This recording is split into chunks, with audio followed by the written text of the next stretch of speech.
Welcome back to the channel. आज हम light में अपना नेक्स्ट लेक्चर स्टार्ट करने वाले हैं।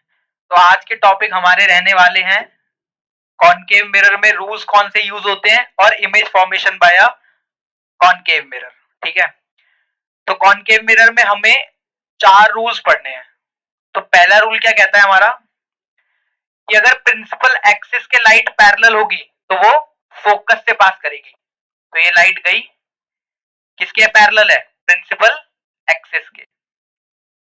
अगर प्रिंसिपल एक्सिस के लाइट पैरेलल है तो आफ्टर रिफ्लेक्शन कहां से पास करेगी? वो फोकस से पास करेगी। ठीक है, तो हमारा रूल नंबर 1 है कि अगर पैरेलल है तो पास किससे करेगी? फोकस से। रूल नंबर 2 क्या कहता है? रूल नंबर 2 कहता है अगर सी से पास कर रही है तो सी पर वापस लौट कर आ जाएगी। पास कहां से करेगी? सी से। और आफ्टर रिफ्लेक्शन कहां से वापस आएगी? सी से ही वापस आएगी। ठीक है, तो ये था हमारा रूल नंबर 2। अब रूल नंबर 3 क्या कहता है? रूल नंबर 3 रूल नंबर 1 का ऑपोजिट है। क्या? अगर रे ऑफ लाइट फोकस से पास करेगी तो रिफ्लेक्ट होने के बाद वो पैरेलल हो जाएगी प्रिंसिपल एक्सिस के। अगर वो पास करेगी फोकस से, अगर वो फोकस से पास करेगी तो आफ्टर रिफ्लेक्शन किसके पैरेलल हो जाएगी? किसके पैरेलल हो जाएगी? हमारा प्रिंसिपल एक्सिस के पैरेलल हो जाएगी। ये था रूल नंबर 3। और रूल नंबर 4 क्या कहता है कि अगर वो पोल पर टकराई तो जिस एंगल से टकराई है उसी एंगल से रिफ्लेक्ट होगी। कैसे? यहां पर ये एंगल आई बनाते हुए आई, ये क्या है? एंगल आई। पोल पर टकराने के बाद, पोल पर रिफ्लेक्शन के बाद यहां से किस एंगल पर रिफ्लेक्ट हुई? एंगल आर पर रिफ्लेक्ट हुई। तो हमारे 4 रूल्स थे। रूल नंबर 1 क्या कहता है? अगर प्रिंसिपल एक्सिस के लाइन पैरेलल होगी, अगर पैरेलल होगी तो वो किससे पास करेगी? फोकस से। ये रूल नंबर 1 था। रूल नंबर 2 क्या कहता है? अगर सी से पास कर रही है तो वापस रिफ्लेक्शन किससे हो जाएगा? सी से हो जाएगा। ठीक है। रूल नंबर 3 क्या कहता है? अगर रे ऑफ लाइट फोकस से पास करेगी तो प्रिंसिपल एक्सिस के पैरेलल हो जाएगी। रूल नंबर 4 क्या कहता है कि अगर वो पोल पर टकराई और जिस एंगल पे टकराई है वहीं से रिफ्लेक्ट बैक करेगी सेम एंगल पे। तो एंगल आई पे आई थी और एंगल आर पे रिफ्लेक्ट बैक करेगी। ठीक है, तो ये थे हमारे 4 रूल जो कॉनकेव मिरर में इमेज फॉर्मेशन में यूज होते हैं। अब बात करते हैं इमेज फॉर्मेशन की। तो हमारा नेक्स्ट टॉपिक कौन सा है? Image formation by a concave mirror. तो पहला ऑब्जेक्ट हमने कहां पे प्लेस किया है? Between F and P. ठीक है, तो जब भी आप रे डायग्राम बनाए तो ये याद रखें कि जो आप ये इसकी लेंथ बना रहे हैं ये 1.5 सेंटीमीटर से ज्यादा ना हो। अगर इससे ज्यादा रखोगे आप 1.5 या 2 से ज्यादा रखोगे तो आपकी इमेज अच्छी नहीं बनेगी। ठीक है, तो इसका ध्यान देना। ठीक है, तो हमने कहा ऑब्जेक्ट प्लेस किया है एफ एंड पी के बीच में। तो यहाँ पे ऑब्जेक्ट प्लेस किया, यहाँ से लाइट गई। अच्छा, हमने क्या पढ़ा था? पहला रूल कि अगर रे पैरेलल होगी प्रिंसिपल एक्सिस के तो कहां से पास करेगी? फोकस से पास करेगी। और अगर सी से पास करेगी तो वहीं से वापस आ जाएगी। तो ये रही सी वाली और ये रही एफ वाली। और ये दोनों कहां जाके मिलेगी? पीछे जाके मिलेगी। पीछे क्यों? अगर मैं इन दोनों को एक्सटेंड करता जाऊं तो आप देखोगे फैलती जाएगी। इसका मतलब इनका नेचर कैसा है? डाइवर्जिंग है। कैसा है? डाइवर्जिंग है। इसका मतलब ये इस साइड नहीं मिलेगी तो कहां मिलेगी? बिहाइंड द मिरर मिलेगी। तो हमारी इमेज कहां फॉर्म हुई? इमेज फॉर्म हुई behind the mirror. Behind the mirror. ठीक है, हमारा साइज कैसा है? हमारा ऑब्जेक्ट इतना था और इमेज हमारी ये है। तो हमारी इमेज कैसी बनी है? एनलार्ज बनी है। हमारी इमेज कैसी बनी है? एनलार्ज बनी है। अच्छा, ये रियल है वर्चुअल है? बिहाइंड द मिरर बनी है, इसका मतलब ये वर्चुअल है और डायरेक्ट है। Virtual and erect. ठीक है, तो अगर बिटवीन एफ एंड पी हम ऑब्जेक्ट को प्लेस करें तो हमारा इमेज कैसी बनेगी? मिरर के पीछे बनेगी, बिहाइंड द मिरर बनेगी। उसका साइज कैसा होगा? एनलार्ज होगा। रियल होगी या वर्चुअल? वर्चुअल होगी। ठीक है, आइए नेक्स्ट इमेज फॉर्मेशन देखते हैं। सेकंड है हमारा एट फोकस। अगर हम ऑब्जेक्ट को फोकस पर रखें, अगर हम ऑब्जेक्ट को फोकस पे रखेंगे तो हमारी इमेज कैसी बनेगी? ध्यान से देखिए, ये हमने रखा ऑब्जेक्ट, इसके लाइन पैरेलल गई, जब पैरेलल जाती है तो किससे पास होगी? फोकस से पास होगी। तो एक फोकस से पास हो गई और दूसरी सी से पास हो रही है, ये रही, ये गई और इसी पे ही रिफ्लेक्ट बैक कर गई। ठीक है, अगर आप इसको एक्सटेंड करते जाओ तो ये रेज कैसी है? पैरेलल है। कैसी है? पैरेलल है। और पैरेलल रेज को हम क्या बोलते हैं? कहां मिलेगी? जाकर इनफिनाइट पे मिलेगी, इनफाइनाइट पर मिलेगी। तो इसका इमेज फॉर्मेशन कहां होगा? इनफाइनाइट पे होगा। इसका इमेज फॉर्मेशन इनफाइनाइट पे होगा, और इनफाइनाइट पे होगा तो बहुत बड़ी बनेगी इमेज। कहां बनेगी? कैसी बनेगी? बहुत बड़ी बनेगी। इसका मतलब एनलार्ज होगी। और इमेज इसी साइड बन रही है, इसका मतलब रियल होगी और इन्वर्टेड भी होगी, और इन्वर्टेड भी होगी। तो अगर हम ऑब्जेक्ट को फोकस पे रखें तो इमेज कहां बनेगी? इनफिनाइट पे बनेगी। कितनी बड़ी बनेगी? एनलार्ज बनेगी। रियल होगी या वर्चुअल होगी? रियल होगी। ठीक है, आइए थर्ड देखते हैं।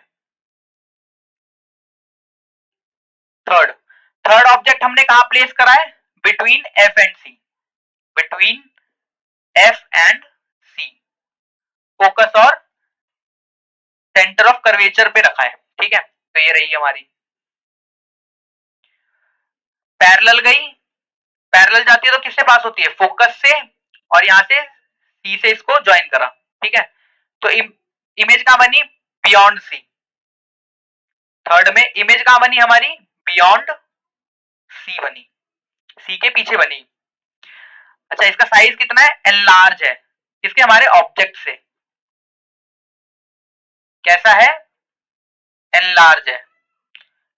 ठीक है, इसी साइड बनी है, इसका मतलब रियल है।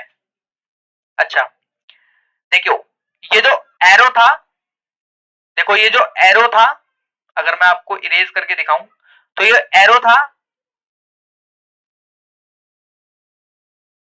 जो ये एरो था वो इस केस में क्या है? उल्टा हो गया। इसका मतलब हमारी इमेज कैसी बनी है? इन्वर्टेड बनी है। ठीक है, तो जब भी हम ऑब्जेक्ट को एफ और सी के बीच में रखेंगे तो इमेज हमारी कहां बनेगी? बियॉन्ड सी बनेगी। साइज कैसा होगा? एनलार्ज होगा, और रियल और इन्वर्टेड होगी। ठीक है, अब फोर्थ देखते हैं। तो ऑब्जेक्ट हमने कहां पे रखा है? इस बार सी पे रखा है। अब सी से लाइन पैरेलल आई, पैरेलल आती है तो किससे पास होती है? फोकस से पास होती है। क्या हम इसमें सी से पास कर सकते हैं लाइट? नहीं कर सकते। तो हमने इसमें किससे पास करा? फोकस से पास करा। रूल क्या कहता है? अगर फोकस से पास होगी तो कैसी लाइट हो जाएगी? पैरेलल हो जाएगी। तो यहां से पास करी और फिर यहां से पैरेलल हो गई, और इन दोनों को अगर मिलाएंगे तो कहां पे काटेगा? सी पर काटेगा, एग्जैक्टली सी पर काटेगा। तो इमेज फॉर्मेशन हमारी कहां होगी? एट सी होगी। अच्छा, इसका साइज क्या होगा? सेम साइज होगा जो ऑब्जेक्ट का था। क्या ये रियल है? बिल्कुल ये रियल है। इमेज कैसी बनेगी? इन्वर्टेड बनेगी, रियल एंड इन्वर्टेड। ठीक है, तो जब हम सी पर रखेंगे तो कहां बनेगी? सी पर बनेगी। साइज क्या होगा? सेम होगा, रियल और इन्वर्टेड होगी। ठीक है, अब फिफ्थ देखते हैं। फिफ्थ हमने कहां पे रखा है? Beyond C, beyond C. ठीक है, तो यहां पर ऑब्जेक्ट रखा, पैरेलल लाइंस गई, किससे पास होगी? फोकस से पास होगी। और लाइन किससे पास हुई? सी से पास हुई। तो सी से गई तो सी पर आई। इन दोनों को काट कर देखें तो कहां बनेगा? Between C and F. तो हमारी इमेज कहां बनी? सी एंड एफ के बीच में बनी।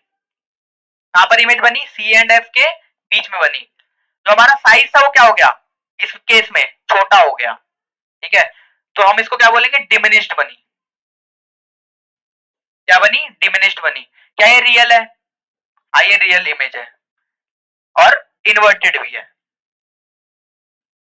रियल और इन्वर्टेड भी है। तो जब हम ऑब्जेक्ट सी बियॉन्ड सी पर प्लेस करेंगे तो इमेज कहां बनेगी मेरी, सी और एफ के बीच में बनेगी, और इमेज कैसी होगी, छोटी होगी, इसका मतलब डिमिनिश्ड होगी, रियल और इन्वर्टेड भी होगी, ठीक है। आइए लास्ट केस देखते हैं। तो अब हम बात करते हैं सिक्स्थ केस की। सिक्स्थ केस कौन सा है हमारा, इनफाइनाइट। इसका मतलब ऑब्जेक्ट कहां प्लेस्ड है, इनफाइनाइट पे। तो इसके लिए मैं एक डायग्राम और बना सकता हूं जो ज्यादा आसान है। मान लो ये मेरा P है, ये मेरा F है और ये मेरा C है, ठीक है। लाइट रेज आई पैरेलल और किससे पास करी, फोकस से पास करी, और ये भी आई पैरेलल और किससे पास करी, फोकस से पास करी। तो आप ये भी बना सकते हो, ठीक है, ये ज्यादा दिखने में अच्छा लगता है, ठीक है, तो आप ये भी बना सकते हो पेपर में। तो इमेज हमारी कहां बन रही है, फोकस पर बन रही है। कहां बन रही है, फोकस पर बन रही है। साइज कैसा है, पॉइंट साइज है या हाईली डिमिनिश्ड है, ठीक है। इसी साइड बन रही है तो क्या बोलेंगे इसको, रियल है एंड इन्वर्टेड है। आपकी क्लास 10th की बुक में इसमें इन्वर्टेड लिखा हुआ है, पर आप क्लास 12th में जाओगे ना, जब जब आप 12th में जाओगे तो इसमें केवल रियल है। क्यों, क्योंकि पॉइंट साइज। अब एक बात सोचो कि अगर कोई चीज पॉइंट साइज है तो वो इन्वर्टेड कैसे हो सकती है, ठीक है। तो आपके पेपर में कभी एमसीक्यू आए रियल एंड इन्वर्टेड, तो आप एक तो रियल और इन्वर्टेड को करिएगा, पर हमारा इमेज कैसी बनी है ये आपकी नॉलेज के लिए है। इमेज कैसी बनी है, पॉइंट साइज, और पॉइंट साइज इन्वर्टेड कैसे होती है ये इम्पॉसिबल है, ठीक है। पॉइंट साइज तो मतलब एक पॉइंट है, उसका आप इन्वर्टेड वर्जन कैसे कह सकते हैं, ठीक है। तो पेपर में लिखने के लिए रियल एंड इन्वर्टेड है, पर केवल रियल होना चाहिए यहाँ पे, ठीक है, क्लास 12th के हिसाब से। जब आप 12th में पढ़ेंगे तो केवल रियल है, ठीक है। तो ये आपके लिए एक शॉर्ट समरी है जिसमें जब हमने बिटवीन एफ एंड पी रखा था तो इमेज का बनी थी बिहाइंड द मिरर, और क्या साइज क्या था, एनलार्ज था, वर्चुअल एंड डायरेक्ट, ठीक है। सेकंड हमने कहा रखा था फोकस पर, कहा बनी, इन्फिनिटी पे, साइज क्या था, एनलार्ज, रियल एंड इन्वर्टेड। जब एफ और सी के बीच में रखा तो कहा बनी, सी पर बनी, साइज क्या था, एनलार्ज, रियल एंड इन्वर्टेड। जब सी पर रखी थी तो सी पर बनी, उसका साइज कैसा था, इक्वल था, रियल एंड इन्वर्टेड। ये पेपर में बहुत बार आता है, एट सी वाला, ठीक है। बियॉन्ड सी रखी थी तो एफ और सी के बीच में बनी थी, इमेज कैसी बनी थी, छोटी बनी थी, रियल और इन्वर्टेड थी। जब हमने इन्फिनाइट पे ऑब्जेक्ट रखा था तो फोकस पर बनी थी, साइज क्या था, हाईली डिमिनिश था, रियल एंड इन्वर्टेड थी, ठीक है। तो आज के लेक्चर में इतना ही। आज हमने क्या क्या पढ़ा, हमने कॉनकेव मिरर में इमेज कैसे फॉर्म होती है उसके रूल्स पढ़े और image formation by concave mirror देखा, ठीक है। उसके हमने 6 केसेस देखे, हमने डिफरेंट डिफरेंट जगह पे ऑब्जेक्ट को प्लेस करके देखा और देखा इमेज कहां बनेगी, ठीक है। अगर वीडियो पसंद आई हो तो वीडियो को लाइक और चैनल को सब्सक्राइब जरूर करें। Thank you.